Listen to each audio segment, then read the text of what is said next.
우리 함께 기도하겠습니다. 살아계 역사하시는 하나님 아버지, 오늘 이 아침에도 오늘 우리 예배 가운데 주님께서 함께 하실 줄 믿습니다. 성령으로 이 자리에 함께 하여 주시고, 오늘 이 설교의 제목처럼 우리가 두려움 없는 세상을 살 수 있도록 하나님 특별한 은혜 우리에게 부어 주옵소서. 설교 가운데 부족한 종의 입술을 통하여 선포되는 말씀이지만, 종에게 주셨던 그런 두려워할 줄 모르는, 오히려 세상을 이겨내는 그런 용기와 담대함을 우리 모든 성도들에게 공급하는 그런 시간 되도록 주여 도와주옵소서. 예수님의 이름으로 기도합니다. 아멘. 예. 오늘 특송은 하나님께서 오늘의 설교를 위해서 특별히 예배해 주시고 준비해 주신 게 아닌가 하는 그런 느낌이 듭니다. 주님께서 창조하신 이 아름다운 세계를 성령으로 감화와 감동받은 그런 영혼으로 그렇게 살아간다는 그런 은혜를 찬양한 말인데, 오늘 설교의 내용도 사실은 그런 내용들을 함께 나누고 싶어서 준비했습니다. 그런데 오늘 이 찬양이 특별히 그런 주제를 노래한 것 같아서 먼저 하나님께 감사드리고 두 분 연주자에게도 감사드립니다. 저는 우리 교회에서 하나님 나라에 대해서 성경을 가르쳤습니다. 그 하나님 나라에 대해서 성경을 가르치면서 여러 가지 어떤 사건들을 많이 경험합니다. 하나님 나라에 대해서 그런 사건들을 경험하고요. 그리고 이런 출발이 사실은 제가 그 하나님 나라에 대해서 어떤 특별한 깨우침을 받게 되었을 때, 그때부터 하나님께 이런 약속을 했습니다. 제가 하나님 나라를 사람들에게 가르치겠습니다. 이렇게 약속을 했습니다. 그 경험도 마치 도를 득한다고 할까요? 하나님 나라를 알게 되는 순간 도를 득한다는 그런 놀라운 그런 경험들이 제 삶에 펼쳐졌고, 그런 것들은 어떻게 설명을 잘 하지 못할 어떤 그런 세계를 경험하게 되었습니다. 그것은 분명히 이 땅에 존재하는 세계이고 또 믿음의 세계에서 분명히 있음에도 불구하고 미처 우리 눈으로 보지 못하고 또 우리가 들어가서 살지 못하는 세계가, 정말 실제적인 세계가 정말 이 땅에도 있구나 하는 것을 알게 되었던 그런 때였습니다. 어릴 때부터 친구를 따라서 교회에 다녔고, 부모님들이 반대임에도 불구하고 외할머니가 저를 이렇게 이 모양 저 모양으로 교회에 이렇게 한 번씩 가게 하고, 크리스마스 때 좀 이때쯤 되면 교회 가서 그렇게 교회에서 복음에 대해서 듣고, 또 성경의 바이블 스토리를 또 교회를 통해서 듣고 이렇게 했지만, 그런 것들이 내게 진짜로 하나님 나라의 복음, 예수 그리스도의 복음, 이것들이 제게 온 것은 사실은 거의 다 성장했고요. 성령의 은혜 가운데 저도 이렇게 개인적으로 많은 체험을 하고 살았지만, 이게 바로 하나님 나라의 복음이고 이것을 사람들에게 가르쳐 줘야 되겠구나. 누가 나한테 가르쳐 준 적도 없고 내가 누구한테 배운 적도 없고 본인들도 그렇게 살고 있지도 않는 것 같고, 그런 세계를 경험하게 되면서 내가 이것들을, 내게 오셨던 이런 어떤 놀라운 은혜들을 내가 꼭 사람들에게 전해주면 내가 받았던 어떤 그런 은혜와 그런 감동들이 바로 사람들에게도 그렇게 전달되고 그 사람들이 그렇게 살게 되지 않을까 하는 그런 생각을 했습니다. 그래서 성경을 공부하게 되고 가르치게 되었습니다. 그런데 그 과정이 정말 많은 시간이 걸렸고, 또 공부를 할 것도 너무너무 많았고, 그때까지만 해도 교회에 대해서 사실은 평신도 수준의 그 어떤 성경 지식밖에 없던 제가 갑자기 성경 공부를 하니까 너무 많이 힘들었고, 또 그 과정에서 하나님께서 이 모양 저 모양으로 훈련시키는 과정에서 좀 이렇게 눈물도 많이 꽤나 흘렸던 때가 있었다고 그렇게 말씀드릴 수 있습니다. 오늘 요한복음 3장에 나오는 이 니고데모의 이야기는요, 바리새인으로서 또 아주 지식 있고 그런 어떤 정치력 있는 공의원으로서 니고데모라는 사람이 예수님을 찾아왔는데, 예수님이 그 사람의 문제를 정확하게 이렇게 지적을 했습니다. 그것은 뭐냐면, 네 눈에는 하나님 나라가 안 보인다는 게 첫 번째고요. 두 번째는 뭐냐면, 너는 거기 들어가서 사는 사람이 아니다 하는 게 두 번째입니다. 유대인들은, 특별히 이 바리새인이나 또 서기관 같은 분들은 자기가 하나님 나라에 대해서 잘 알고 하나님의 통치에 대해서 잘 안다고 생각했지만, 실제로 거기에 들어가서 사는 것은 아니라고 그랬습니다. 예수님은 그래서 아는 것과 또 그 안에서 사는 것은 분명히 다르다는 그런 말씀을 하는 것이죠. 저는 오늘 아는 것에 대해서 하나님 나라에서 설명하려고 하는 것이 아니고 제게 왔던 그런 감동들을 여러분도 좀 느꼈으면 좋겠다 하는 그런 마음으로 여러분의 이 설교에 단에 섰습니다. 우선 요한복음 8장 32절 말씀을 한번 보겠습니다. 요한복음 8장 32절 말씀인데요. 아주 짧은 말씀이니까 우리 같이 한번 합독하도록 하겠습니다. 진리를 알지니 진리가 너희를 자유하게 하리라. 이렇게 되어 있습니다. 진리가 우리에게 오면 그 진리가 어느 순간 나를 이렇게 덮고 있거나 나를 싸매고 있거나 나를 이렇게 얽어매었던 모든 것들을 순간적으로 자유하게 하는 그런 능력들이 있습니다. 뭔가 자유함을 느끼고 뭔가 이런 것들이 다 끊어져 버리는 그런 체험들을 하게 되죠. 우리가 보통 예수님을 믿고 처음 예수님을 인격적으로 만났다는 그런 표현을 할 때 그 인격적으로 만날 때 하나님은 우리 주변에 있는 모든 얽매였던 것들을 순간적으로 다 끊어버리십니다. 죄도 끊어버리고 편견도 끊어버리고 우리가 그동안 잘못 알고 있는 모든 것들을 끊어버리는 것이 바로 인격적인 만남이다, 이렇게 얘기를 하는 것입니다. 바로 그 어떤 인격적인 만남이 있는 것, 그것이 바로 하나님 나라를 보게 되는 순간이다, 저는 그렇게 표현을 하고 싶습니다. 어쨌든 진리를 아는 순간 우리를 싸매고 있고 우리를 옥죄고 있던 모든 그런 어떤 감옥 같은 것들이 순간적으로 그것이 벗겨집니다.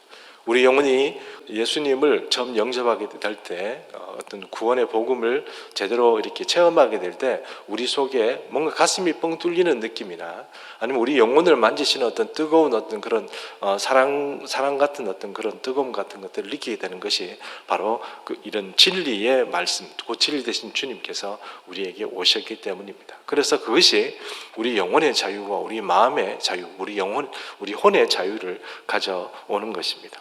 여러분은 낚시를 해보셨는지 모르겠지만 저는 그 낚시를 잘 못합니다. 초보자다 보니까 항상 이 낚시를 가서 제일 어려움을 겪는 것이 뭐냐면 바로 낚싯줄이 얽히는 겁니다.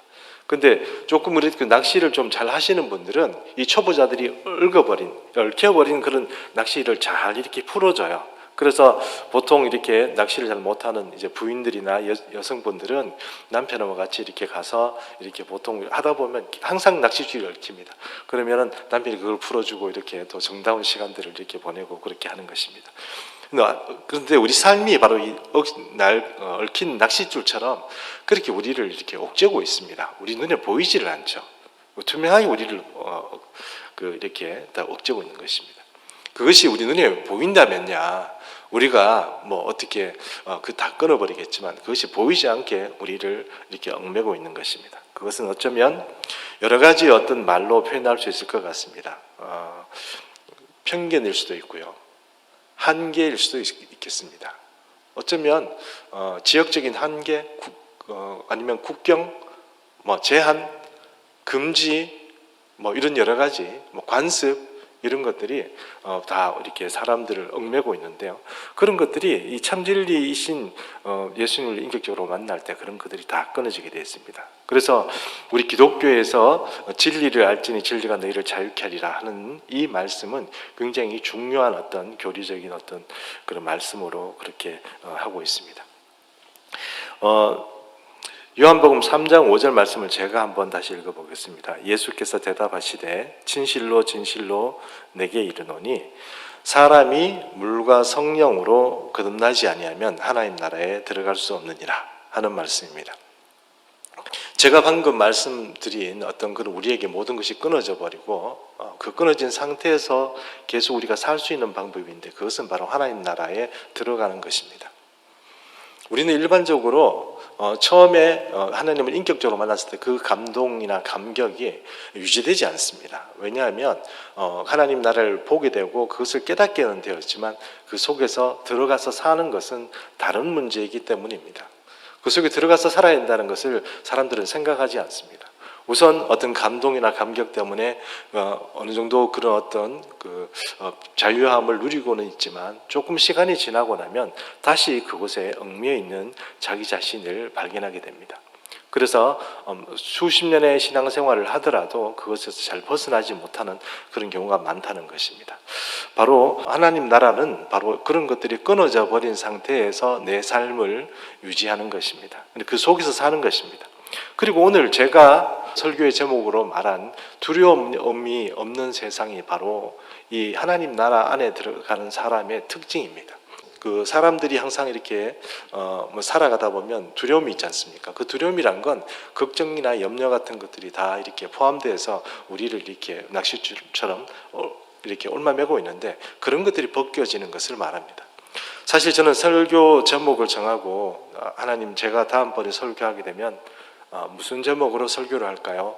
이렇게 이제 기도하고 묵상하는 중에 두려움이 세상에 대해서 설교를 했으면 좋겠다는 그런 감동이 왔습니다. 그래서 미리 이렇게 어떤 말씀을 해야지 대강 설교 말씀 성경 본문 몇 개를 딱 뽑아놓고 있었는데, 그 이후에 놀라운 일들이 벌어졌습니다. 교육 목사인 제게 우리 충성교회 일을 너무 많이 시켰습니다. 그 농담, 그냥 웃자고 하는 얘기입니다. 너무 시간이 없어서 설교를 제대로 준비할 시간이 없는 거예요. 이것저것 하여튼 일이 좀 많았습니다. 제가 하나님 나라의 복음을 사람들에게 전하겠다고 했던 그런 어떤 제 섭리적인 목적하고 상관없이 저는 이렇게 다른 일들을 너무 많이 하고 있는 거예요. 내가 이렇게 살면 안 되는데 내가 왜 이러고 있지 이러면서도 설교 준비를 할 시간이 없는 겁니다. 3월 1일이면 이번 주 휴일이었지 않습니까? 3월 1일도 못 쉰 거예요. 아침부터 나와가지고 밤늦게까지 일하고, 물론 그 전주도 마찬가지였고 그 전주도 마찬가지였습니다. 계속 그렇게 하다 보니까 설교 준비를 못 하겠는 거예요. 그래서 오늘 여러분, 제가 아침에 또 새벽 기도 왔다가 설교 준비를 하는데 얼마나 떨어지는지 잘 모를 겁니다. 두려움 없는 세상을 설교해야 되는데 설교를 하는 두려움 때문에 이거 어떻게 해야지 하면서 주님 앞에 벌벌 떨고 그렇게 이 자리에 왔습니다. 어쨌든 제가 진짜로 하고 싶은 이야기, 설교의 주제는 우리가 이 하나님 나라 속에서 사는 삶에 대해서 오늘 말씀드리고 싶은 것입니다. 혹시 제가 설교를 통해서 충분히 여러분에게 잘 설명을 못하더라도 하나님 나라는 두려움이 없는 세상이다, 이 정도만이라도 알고 갔으면 좋겠습니다. 제게는 놀라운 어떤 하나님 나라에 대한 체험 같은 것들이 있습니다. 그런 것들을 이제 일일이 이야기하기는 그렇고요. 성경 말씀 보니까 고린도후서 5장 17절에 이런 말씀이 있습니다. 그런즉 누구든지 그리스도 안에 있으면 새로운 피조물이라, 이전 것은 지나갔으니 보라 새 것이 되었도다 하는 말입니다. 사도 바울이 하나님 나라를, 그리고 예수 그리스도 안에 있다는 말, 그 말을 깨달으면서 바로 이 말을 했는데요. 그것은 이런 말입니다. 보라 새 것이 되었도다 하는 것이었습니다. 여기서 보라란 말은 감탄사가 되겠죠. 그러니까 이 감탄사가 성경에 옛날에 양피지로 적는 어떤 그런 한정된 그런 어떤 지면에 이 보라라는 그런 말 자체를 쓴다는 것은 사람들이 정말로 좀 봐줬으면 하는 그런 이야기를 적었을 것입니다. 그래서 보라 새 것이 되었다 이렇게 얘기를 했습니다. 여기도 어떤 얘기냐면, 여기 우리는 이걸 가지고 새해에 많이 쓰죠. 내가 죄된 인생으로 살다가 이제는 새로운 피조물이 되었다, 이런 뜻으로 이렇게 많이 활용을 합니다. 근데 사실 그것보다는 이런 뜻입니다. 나는 가만히 있습니다. 이전에는 알지 못했습니다. 보지 못했습니다. 깨닫지 못했습니다. 눈이 감겨 있었던 것 같아요. 그러다가 어느 날 눈을 떴는데 내가 이전에 알고 내가 보던 세계가 아닌 거예요. 나는 다른 세상을 보고 있는 거예요. 똑같은 세상이고 똑같은 위치에 있는 모두가 그대로 있는데 나는 새로운 것을 보는 거예요. 내가 새로워진 것이 아니고 내가 새로운 것을 보게 되었다, 이런 뜻입니다.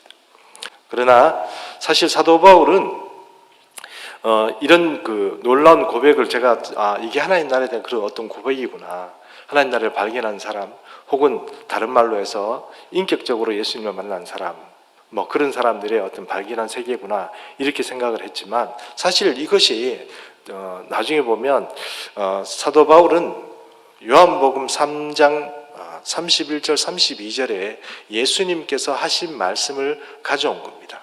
그 말씀을 한번 살펴보겠습니다. 요한복음 8장 31절 8장 32절입니다. 8장 31절 제가 읽어보겠습니다. 그러므로 예수께서 자기를 믿은 유대인들에게 이르시되 너희가 내 말 안에 거하면 참으로 내 제자가 되고, 그리고 아까 우리가 읽었던 말씀이죠. 진리를 알지니 진리가 너희를 자유롭게 하리라, 이렇게 됐습니다. 사도 바울은 예수 안에서라는 그 말 자체를 어디서 가져왔을까 한번 고민해 봤습니다. 사도 바울은 여러분 아시다시피 바리새인이었습니다. 그리고 굉장히 성경 공부를 많이 한 사람이죠. 예수님은 그런 바리새인들을 대상으로 뭐라고 얘기했냐면 너희가 나한테 배우고 내 안에 있으면 진리가 너희를 자유케 하리라 이렇게 얘기했습니다.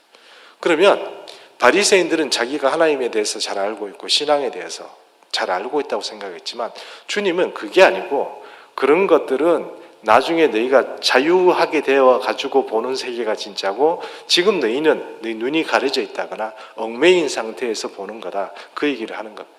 그럼 그것을 사도 바울은 똑같이 가져와서 어떻게 얘기하면 예수 안에서라는 표현을 한 겁니다. 예수 안에서 내가 새로운 어떤 세계를 보니까 보라 새 것이네 새 것이다 완전히 새롭다 이렇게 그 사도 바울은 얘기하는 것입니다. 그래서요 이 지금까지 말씀드렸던 말씀들을 정리해 보면 예수 그리스도 안에 거한다는 표현이나 그리고 하나님 나라에 들어간다는 표현이나 그리고 그 안에서 빠져나오지 않고 그 안에서 주님과 동행하면서 계속 산다는 것 이런 것들이 다 거의 비슷한 개념이라는 것을 알게 됩니다. 하나님 나라는 우리는 흔히 이렇게 얘기를 합니다. 내 속에 있다 이렇게 얘기를 합니다. 내 속에 있는 그러니까 내 속에 하나님 나라가 있다 이렇게 얘기를 합니다. 예, 성령께서 우리를 찾아오시는 건 맞습니다. 성령이 내주하시는 분의 그 세계, 그 내면 세계는 바로 하나님 나라를 사는 것이 맞습니다. 그러나 성경이 말하는 하나님 나라는 내 안에 있는 것이 아니고 우리 가운데 있습니다. 그래서 우리가 들어가야 됩니다. 우리가 들어가서 그 안에 사는 거예요. 공기와 같아요. 보이진 않아요. 근데 들어가야 돼요. 근데 들어가는데 이 세계는 내가 지금 살고 있는 세계와 완전히 다른 세계입니다. 들어가지 않고 그것을 체험해보지 않고 그 안에서 살아보지 않는 사람은 경험하지 못하고 알지 못하는 세계가 실제로 존재하는 것입니다. 그것은 예수 그리스도가 구축해 놓은 세계입니다. 제가 아까 우리 교회에서 하나님 나라에 대해서 가르친다고 그렇게 말씀을 드렸습니다. 그런데 이제 하나님 나라에 대해서 제가 방금 말씀드린 이런 말씀을 성경 공부 시간에 좀 했겠죠. 네, 했지 않겠습니까? 여러분 이런 세계예요. 제가 경험해보니까 너무 이렇고 저렇고 이렇게 얘기를 했지 않습니까? 그러면 청중 속에 앉아서 성경 공부를 하던 사람들 마음에 답답한 마음이 생기지 않겠습니까? 어떤 사람은 이렇게 묻지 않겠습니까? 저에게 목사님 그러면 그게 구체적으로 어떻다는 얘기예요? 그렇게 묻지 않겠습니까? 그러면 저는 또 도 같은 것처럼 이렇게 얘기합니다. 체험해보면 알아요. 딱 이렇게 얘기합니다. 뭔가 있어 보이는 것처럼 얘기합니다. 그건 자기가 제일 잘 알아요. 경험해보면 알아요. 이렇게 얘기를 합니다. 그러면 그 사람이 얼마나 답답하겠습니까? 자기도 그렇게 하고 싶은데 이상한 얘기를 막 하니까 얼마나 답답하겠습니까? 또 물론 이렇게 좋은 마음을 가지고 제게 질문하는 사람이 있는가 하면 무슨 웃기는 소리야. 그런 게 어디 있어. 그렇게 의심을 가지고 질문을 하시는 분도 계십니다. 그런 분에게는 또 제가 또 설명을 드리고 싶지만 이게 설명이 쉽지 않다는 것입니다. 설명이 쉽고 잘 보여주고 또 잘 증거할 수 있으면 좋겠는데 하나님 나라는 보이지 않습니다. 그래서 보기가 힘들고요. 또 보이지 않으니 들어가기도 힘듭니다. 그래서 그 안에 산다는 것이 너무너무 힘든다 하는 것입니다. 그럼 오늘은 제가 이 설교를 준비하면서 제가 경험했던 세계 그것들이 아마 여러분 중에도 많은 분들이 경험을 했다고 생각합니다. 그러나 그것을 이렇게 규정을 해서 이 안에서 내가 살아야지 하는 그런 어떤 신념들이나 마음의 어떤 다짐을 좀 도전하고 싶어서 이런 설교를 하는 것입니다. 그래서 하나님 나라를 설명하는 어떤 그 성경의 본문들을 제가 좀 이렇게 좀 찾아봤습니다. 찾아봤는데 그 성경 본문이 몇 가지가 있는데 그 중에 하나가 뭐냐면은 고린도전서 4장 20절입니다. 고린도전서 4장 20절입니다. 하나님 나라의 그런 어떤 세계에 대해서 설명하는 말이 있는데요. 그 말이 이런 말입니다. 하나님의 나라는 말이 있지 아니하고 오직 능력에 있음이라 하는 말입니다. 하나님 나라는 이 말에 있지 않습니다. 그래서 하나님 나라는 이렇다 저렇다 이렇게 많이 설명을 해도 소용이 없습니다. 여러분, 저는 교회에서 많은 분들이 교회 어떻게 신앙생활을 어릴 때부터 하다가 10년 이상 교회에서 교육을 받았음에도 불구하고 대학교를 가면 언제 그러냐듯이 버리고 세상으로 가는 사람들을 많이 봤습니다. 그것이 왜 그러냐면 지식적으로 배웠기 때문에 그렇지 않을까 생각을 합니다. 만약에 그것이 능력으로 자기에게 왔다면 절대로 그 사람은 배반하지 못합니다. 순교 같은 것도 마찬가지입니다. 내가 알고 있는 그런 내용들에 대해서 순교할 수는 없습니다. 그러나 내가 그것이 능력으로 내 속에 와서 체험되는 경우는 순교할 수 있습니다. 그리스도의 사랑도 말로 하면 힘듭니다. 그런데 예수 그리스도의 사랑에 대해서 얘기하면 눈물이 막 쏟아지고 마음이 뜨거워지고 심장이 막 뛰고 이렇게 되면 그것이 바로 어떤 면에선 바로 능력으로 우리에게 오는 것입니다. 하나님 나라는 말이 있는 것이 아니라 능력이 있습니다. 그것을 예수님은 어떻게 말씀했냐면 옛날에 세례 요한이 감옥에 갇혔습니다. 정부를 비판하다가 이제 감옥에 갇혔는데 세례 요한 생각에는 예수님이 오실 메시아라고 생각은 돼요.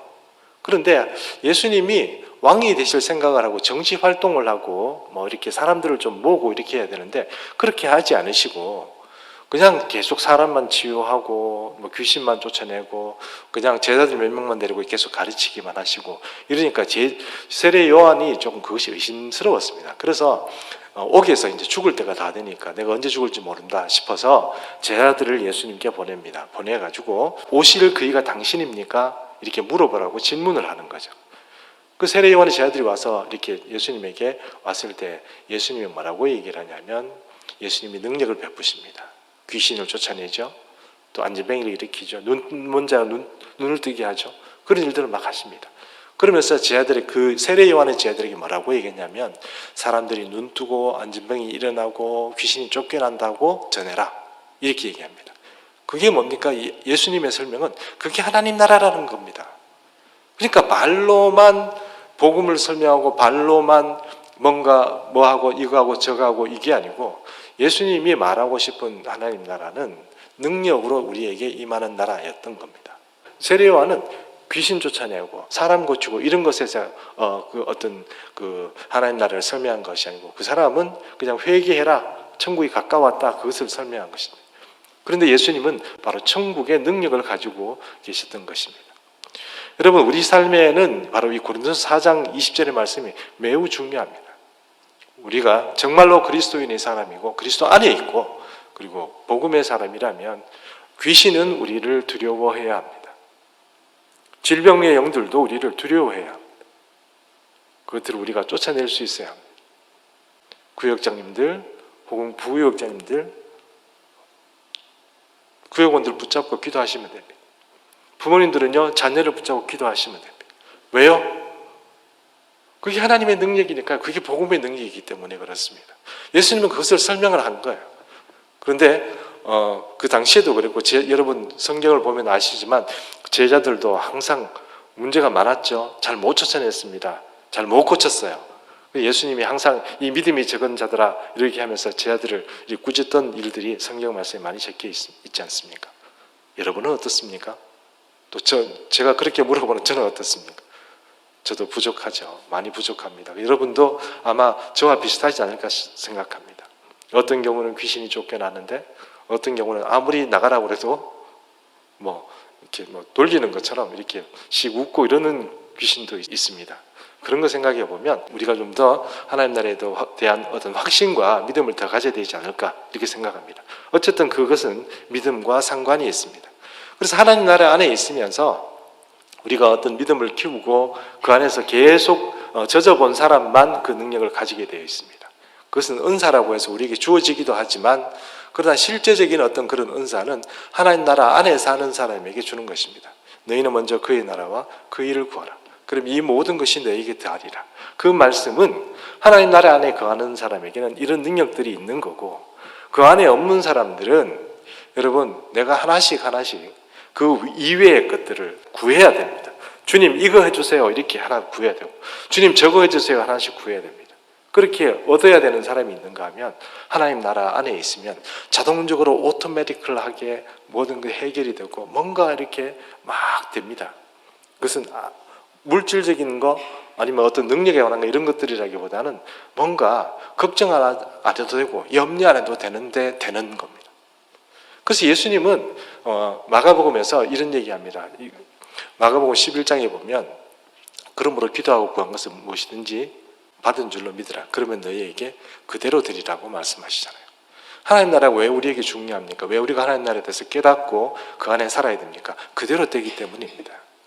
그게 지금 우리가 살고 있는 세상과 하나님 나라라는 세상, 예수 그리스도 안에서라는 세상이 다른 이유입니다. 그것을 체험하면 절대로 그 꿈에서 못 벗어나고 그렇습니다. 그리고 또 하나의 말씀이 있는데요. 로마서 14장 17절입니다. 이것도 바로 사도 바울의 말씀인데요. 로마서 14장 17절 제가 읽겠습니다. 하나님 나라는 먹고 마시는 것이 아니요 오직 성령 안에 있는 의와 평강과 희락이라 이렇게 되어 있습니다. 이 사도 바울은 하나님 나라 안에 있는 사람의 어떤 그런 특성에 대해서 굉장히 잘 설명해 주고 있는데요. 이런 내용입니다.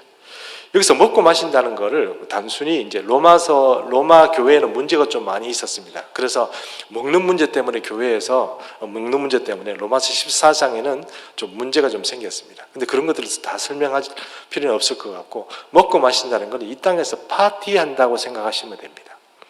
그래서 먹고 마시는 건 공산주의처럼 뭔가 먹는 문제를 해결하고, 그래서 서로 잘 먹고 서로 잘 이렇게 먹고 마시고 그런 어떤 사회를 생각한다 이렇게 생각할 수가 있습니다. 그렇게 되면 하나님 나라가 오는 거 아니냐, 그게 기독교적인 거고 그게 복음적인 게 아니냐 이렇게 생각할지 말이에요. 천만의 말씀입니다. 그런 게 아닙니다, 여러분. 그런 이론적으로는 그럴지 모르지만 사도 바울은 이렇게 얘기합니다. 의롭습니다. 의롭다는 얘기는 본바탕이 착해진다는 얘기입니다. 여러분, 우리가 예수 믿으면서도 껍데기는 뭔가 좀 착해지고 이런데 속바탕이 이게 개선이 안 되는 사람이 있어요. 인품이나 인격이 조금만 들어가 보면 뭔가 날카롭고 뭔가 그런 분들이 계세요. 그거 여러분 신앙생활 잘못하는 겁니다. 성령 이런 표현을 하더라고요. 성령도 사람 성질머리는 못 뜯어 고친다, 이런 말씀 하시더라고요. 여러분, 이런 거는 기도원에서 하는 얘기니까 조금 용서하시고 들으십시오. 성령도 성질머리는 못 뜯어 고친다, 이런 말씀도 이렇게 하더라고요.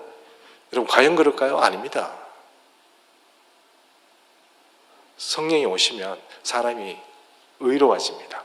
그 마음의 인품이나 본성이 착해지게 되어 있는 것입니다.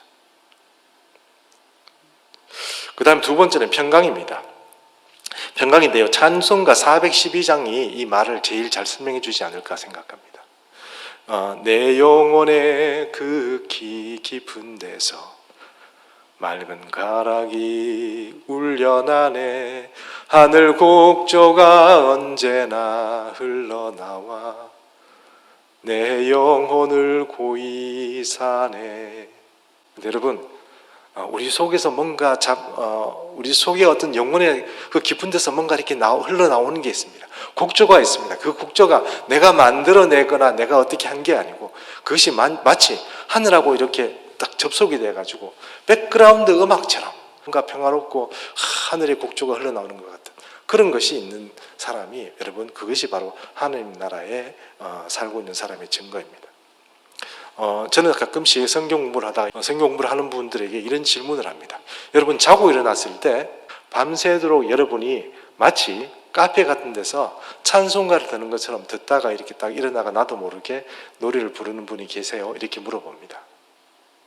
무슨 얘기인지 이해하시죠? 자고 일어났는데 찬송가를 나도 모르게 계속 흥얼거리고 있는 거예요. 그럼 내 꿈속에서 내 영혼이 뭘 하고 있었다는 뜻일까요? 제가 보지는 못했습니다. 알지도 못하고 저는 자고 있었으니까요. 그럼 그 내 영혼이 그 속에서 꿈에서 밤새도록 찬양한 게 아닌가, 이런 생각을 합니다.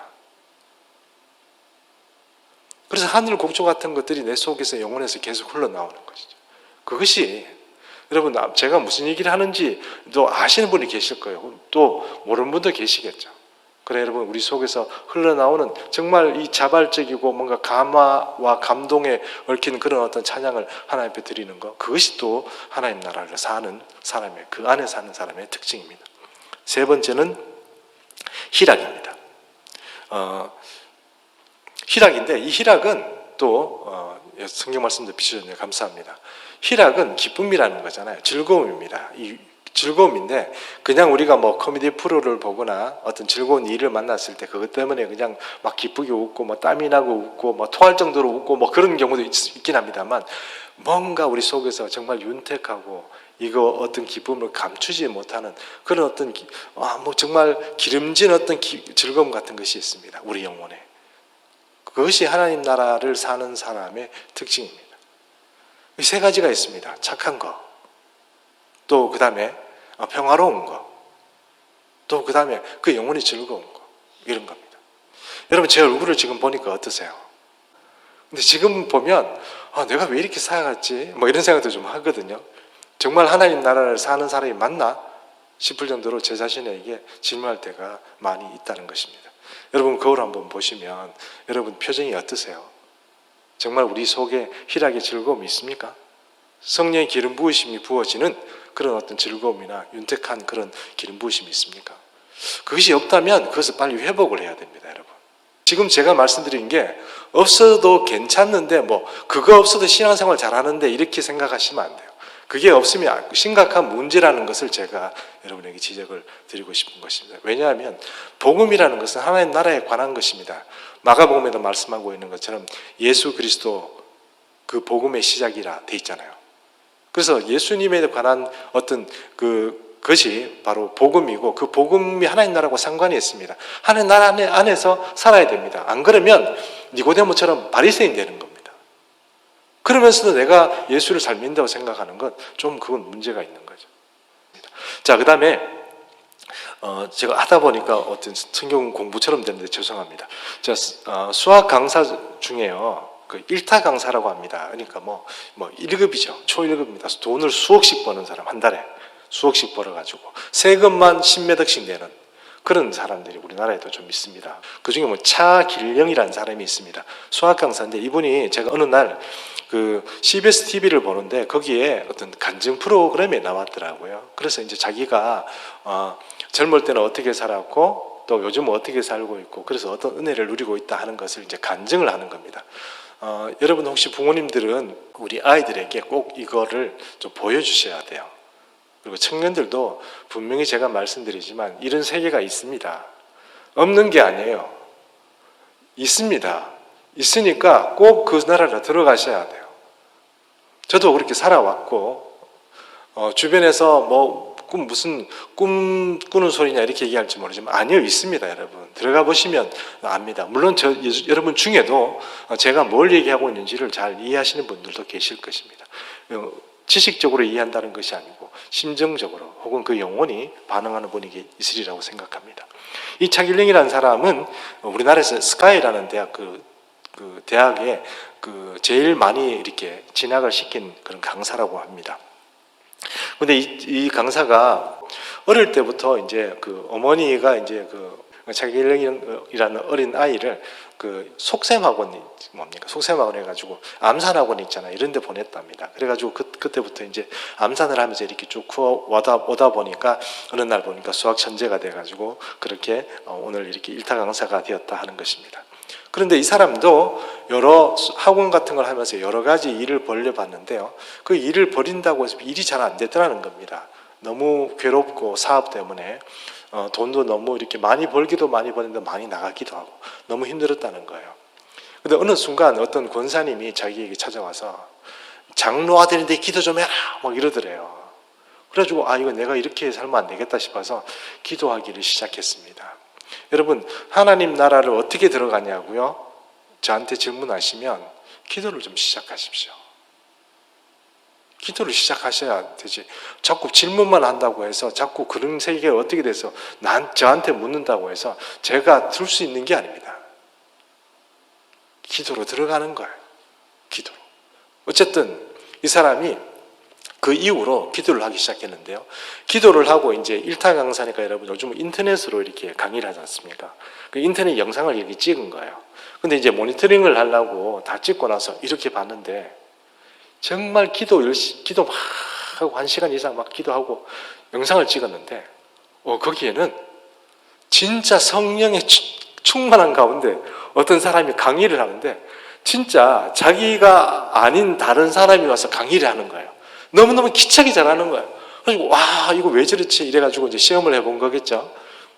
기도 안 해보고 강의해보고 기도하고 강의해보고 이렇게 하다 보니까 세상에 기도를 열심히 하고 막 이렇게 강의를 하니까 그게 정말 자기가 알지 못하는 완전히 새로운 자기를 이제 보는 거죠. 저건 내가 아니야. 그런 사람들을 보게 되는 거죠. 그것이 히트를 치기 시작해서 여러분 일타 강사가 됐습니다. 그래서 아까 말씀드린 것처럼 엄청난 많은 돈을 그렇게 번다는 것입니다. 여러분 근데 이 차길령이란 대표 이 사람의 말을 이렇게 들으면 우리도 기도하면 되는구나 이런 생각이 들겠죠. 저도 그런 생각이 들었습니다. 나도 기도해가지고 저도 인터넷 유튜브를 이제 조금 시작하려고 하는데 나도 기도해가지고 유튜브 올리면 막 사람들의 조회수가 1000만 뭐 이렇게 나오지 않을까 뭐 그런 기대도 하고 이렇게 합니다. 근데 그런 것보다 차길령 대표가 거의 마지막 부분에 이런 얘기를 했습니다. 여러분 놀라지 마십시오. 뭐라고 얘기를 했냐면 저는 거기에서 두려움이 없는 세상을 보았습니다. 이렇게 얘기를 한 거예요. 저는 순간적으로 그 사람이 정말 도를 텄구나. 저 사람이 진짜구나. 정말 저 사람이 말하는 게 진짜 하나님 나라구나. 그 속에 들어갔구나 하는 것을 깨닫기 시작했어요. 그 사람에게 있어서 돈 문제나 뭘 하는 문제나 걱정이나 염려 이런 것들이 문제가 안 돼요. 이제 우리는 벌써 그 수준을 벗어나서 두려움 없는 세상을 살아요. 여러분, 저는 여러분에게 말씀드리고 싶지만 저도 그렇고 여러분도 그렇고 자꾸 얽매여 가지고 뭘 하고 저거 하고 이거 하고 저거 하고 이렇게 해서 막 해야 될 하나님의 나라가 아니고요. 두려움이 없는 세상을 사는 거예요. 걱정과 염려가 사라지는 거예요. 기도하면 되는 세상이에요. 그런 세상이 바로 하나님께서 예수님이 우리에게 만들어 놓은 세상이에요. 그 세상에 우리가 들어가야 되는 거예요. 그런데 그걸 못 살고도 우리는 자꾸 예수 믿는다고 그러는데 그게 아닌 거예요. 제대로 된 신뢰가 아니고 그것이 제대로 된 예수 믿는 게 아니라는 것입니다. 여러분 사도 바울이요 이런 얘기를 했습니다. 사도 바울이 여러분 배설물 얘기를 했죠. 배설물 얘기를 했습니다. 배설물 얘기는 뭐냐면 여러분 자기가 살아왔던 삶 자체를 그리스도에 비하면 진짜 그리스도는 고상하고 자기가 지금까지 살아왔던 이 모든 것들 자랑할 만한 것들이 이 세상의 배설물처럼 그렇게 여긴다 그렇게 했지 않습니까? 여러분 근데 놀랍게도 우리가 우리 아이들을 키울 때도 마찬가지고 우리 자신도 마찬가지고 이 배설물 때문에 굉장히 열심히 살아요. 열심히 살 뿐만 아니고 걱정과 염려가 거기서 와요.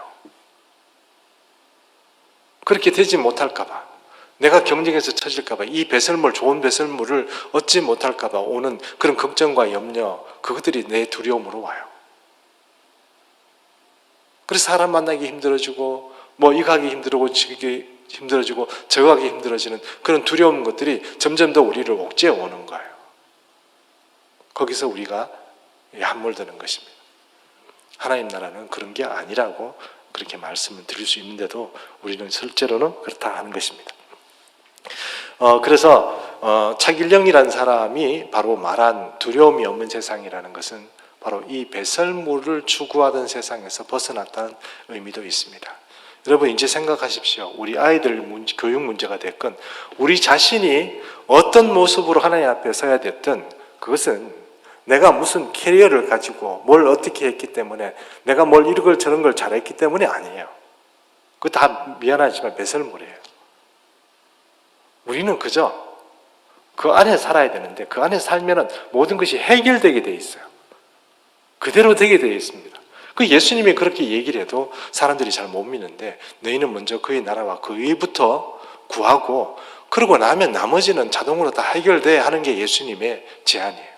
그럼 여러분 우리가 지금 기도하는 것도 중요하고 뭘 하는 것도 중요한데 기도하지 말라는 뜻이 아니고 우리가 무엇을 추구해야 하느냐 문제에 대해서 우리 우선순위를 자꾸 바꿔서 사는 거예요. 평생을 그렇게 살다가 인생을 종말하는 거예요. 그럼 여러분 맨날 두려움에 살고 두려운 문제가 생기면 그것 때문에 막 기도하고 염려하고 걱정하고 이렇게 인생이 사라지게 된다면 여러분 그거는 예수 그리스도를 제대로 믿는 사람이 아니라는 것입니다. 그래서 포인트를 말씀드리면 오늘의 어떤 포인트를 말씀드리면 두 가지 정도로 말씀드릴 수가 있을 것 같습니다. 빌립보서 4장 6절 말씀인데요. 아무것도 염려하지 말고 모든 일에 기도와 간구로 너희 구할 것을 감사함으로 하나님께 아뢰라. 이게 사도 바울이 세상의 염려나 걱정거리에 대해서 얘기해 좀 말해요. 저는 이런 생각이 들어요. 그래, 말은 좋아. 그러나 당장 내 눈에 할 일이 보이는 걸. 내가 뭔가 이렇게 내 눈에 억압받고 내가 뭔가 이렇게 프레스를 받는 어떤 그런 일이 생기는 걸. 뭔가 주머니에 돈이 없어서 뭔가 갈급하고 그것 때문에 죽을까, 뭐 어떻게 뭐 못할까 이런 그런 갈급함이 생기는 걸, 스트레스가 생기는 걸, 이걸 어떻게 한단 말이야? 여러분 그렇지 않습니까?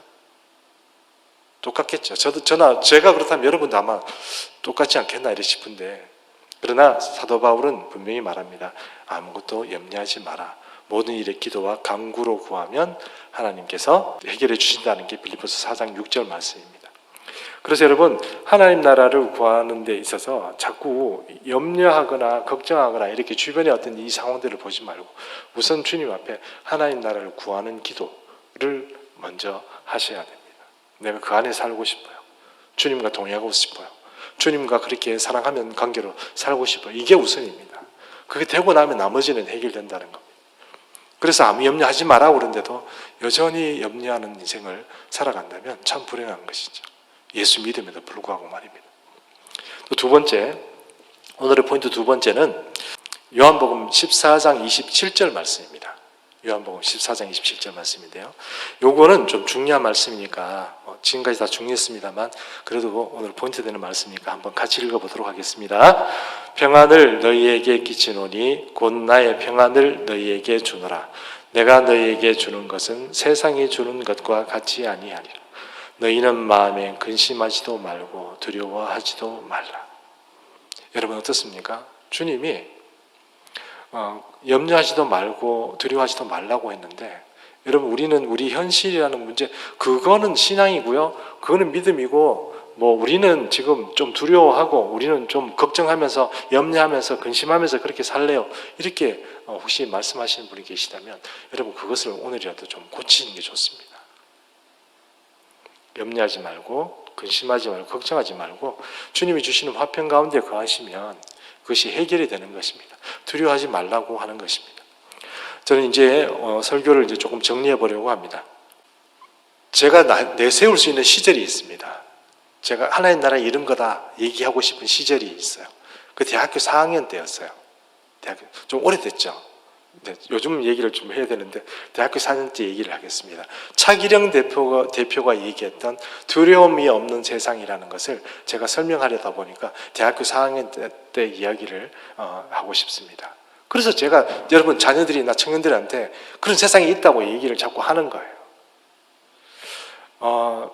예수를 잘 믿기 시작했습니다. 그래서 제가 그때 한 게 있는데 한 두 가지 정도 열심히 했어요. 뭐냐면은 토요일 날이면 무조건 교회에서 기도하는 거예요. 교회에서 기도하는 거예요. 막 열심히 기도합니다. 땀이 나도록 기도했습니다. 누가 아무도 없는 개척교회였는데 저 혼자 가서 그렇게 토요일만 되면 그렇게 기도했어요. 그리고 또 틈이 조금 난다, 뭐 할 게 없다, 오늘 갑자기 왜 이러지 이러면 무조건 성경 봤어요. 그 두 가지 열심히 했어요. 그래서 그런지 여러분 이런 표현이 아까 제가 어떨지는 모르겠습니다. 이 사람이 취업을 해야 되지 않습니까? 4학년 졸업하면 취업을 또 해야 되고 진로에 대해서 걱정을 해야 되잖아요. 근데 여러분 걱정이 하나도 안 되는 거예요. 걱정이 너무너무 안 됐어요. 너무너무 안 되는 게 걱정이었어요. 내가 왜 이러지? 내가 뭔가 정신병에 걸려있나? 아니면 내가 뭔가 이렇게 좀 이상한 어떤 영적 상태에 빠져있나? 왜 이렇게 걱정이 안 되지? 염려가 안 되지? 근심이 안 되지? 이런 거였어요. 어떤 때는 주님께 여쭤봤어요. 주님, 제가 이게 정상입니까? 이렇게 걱정 안 하고 살아야 되는 게 정상입니까? 취업도 해야 되고 아니면 진학을 하든지 뭘 하든지 해야 되는데 제가 이렇게 걱정을 안 하고 사는 게 이게 정상입니까? 이렇게 물어본 적도 있어요. 걱정이 안 돼요. 염려가 안 돼요. 뭐가 어떻게 되겠지 하는 거 아니라는 마음도 아니에요. 뭔가 확신이 든다 이런 것도 아니에요. 그냥 조용한 거예요. 평안한 거예요. 그냥 주님하고 지내는 게 좋고 토요일 날 들어가서 주님 앞에 기도하고 있는 게 좋고 한 번씩 성경 읽는 게 너무 좋은 거예요. 성경을 뭐 백도가자 이런 게 아니고 성경을 읽는데 너무 재밌는 거예요. 그런데 두려움이 없는 거예요. 걱정도 없고 염려도 없는 거예요. 세상에 대한 어떤 두려움 같은 것도 없어요. 주님이 함께 하신다는 그런 확신 때문인지 모르지만 꼭 그런 확신이라기보다는 내 마음 자체에 뭔가 아무것도 없는 거예요. 저는 정신병인 줄 알았습니다. 진짜입니다. 그러다가 이것은 한번 제가 여기서 간증도 한 적이 있는데 이런 적이 있습니다. 9월 달쯤 돼서 보통 대기업들이 11월 초에 이제 그 시험을 칩니다. 그러니까 입사 시험을 쳐요. 공채란 걸 그때 하는 거죠. 도서관을 이렇게 걸어가다가 굉장히 날씨가 오늘처럼 맑은 날이었습니다. 제가 이렇게 하나님께 여쭤봤어요. 주님, 저 어떻게 하면 좋아요? 딱 이랬어요. 그런데 갑자기 저 하늘에서, 파란 하늘에서 번개 같은 게 반짝하는 거예요. 그래서 제가 하늘을 쳐다봤어요. 조금 왼쪽 하늘이었는데 딱 쳐다보니까 그 파란 하늘에서 저게 이렇게 말씀하는 거예요. 너는 현대를 가라. 딱 이러는 거예요. 근데 현대를 가라 이런 말 자체는 여러분 우리가 프레이즈라는 게 있잖아요. 프레이즈. 그러니까 시간이라는 게 있다면 너는 현대를 가라 이렇게 7자인데 이 말을 7단어인데 그거를 딱 하려고 그러면 단어가 아니죠. 그렇게 하려고 그러면 시간이 필요하지 않습니까? 근데 하나님의 메시지는 그런 게 없었어요. 그냥 한꺼번에 딱 들어오는 거예요.